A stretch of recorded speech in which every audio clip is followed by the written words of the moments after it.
नमस्कार दोस्तों, आपका स्वागत है कहानियाँ 9.0 में। आज मैं आपको एक ऐसी कहानी सुनाने जा रहा हूँ जो आपको सोचने पर मजबूर कर देगी। यह कहानी है एक भूतिया हवेली की, जो गांव के किनारे सुनसान इलाके में स्थित है। कहते हैं उस हवेली में जो भी गया वो कभी लौटकर नहीं आया।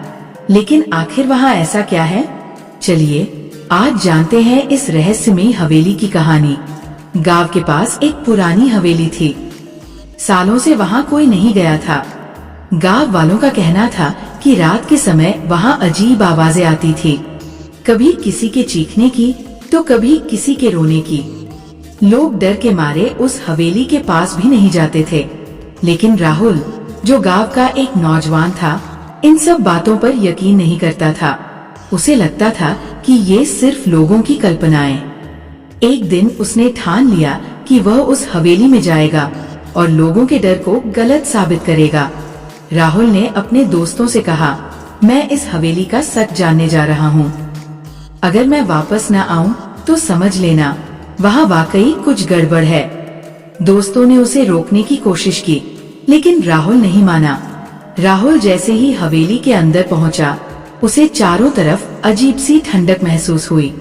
हवेली का फर्श टूटा हुआ था, दीवारों पर अजीब चिन्ह बने हुए थे और मकड़ी के जाले हर जगह फैले हुए थे। अचानक उसे लगा कि कोई उसे देख रहा है। उसने पीछे मुड़कर देखा, लेकिन वहाँ कोई नहीं था। हवेली के बीचों बीच एक बड़ा दरवाजा था जो हमेशा बंद रहता था। गांव वाले कहते थे कि इस दरवाजे के पीछे एक भयानक रहस्य छुपा हुआ है। राहुल ने उस दरवाजे को खोलने का फैसला किया। जैसे ही उसने दरवाजे को छुआ, उसे ऐसा महसूस हुआ जैसे किसी ने उसके हाथों को पकड़ लिया हो। लेकिन उसने अपनी हिम्मत नहीं खोई।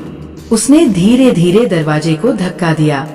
दरवाजा खुलते ही तेज हवा का झोंका आया और हवेली की सारी मोमबत्तियां बुझ गईं। अंदर घुप अंधेरा था।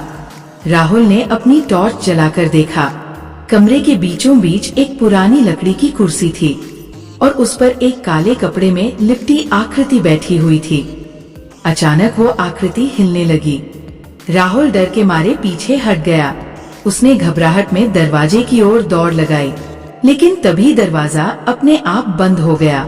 हवेली के अंदर तेज चीखों की आवाज गूंजने लगी। राहुल समझ नहीं पा रहा था कि वह क्या करे। आखिर वो जगह इतनी खतरनाक क्यों थी? क्या वो कभी बाहर निकल पाएगा? राहुल के साथ क्या हुआ? क्या वह इस भूतिया हवेली से बाहर निकल सका या वह भी उसी का हिस्सा बन गया? ये जानने के लिए हमारे अगले वीडियो का इंतजार करें। अगर आपको ये कहानी पसंद आई हो तो लाइक करें, सब्सक्राइब करें और घंटी का बटन दबाएं, ताकि आपको ऐसी और रोमांचक कहानियाँ सबसे पहले मिले। ये थी कहानियाँ 9.0 की आज की कहानी। मिलते हैं अगले एपिसोड में एक और नए रहस्य के साथ। तब तक ध्यान रखें और सुरक्षित रहें।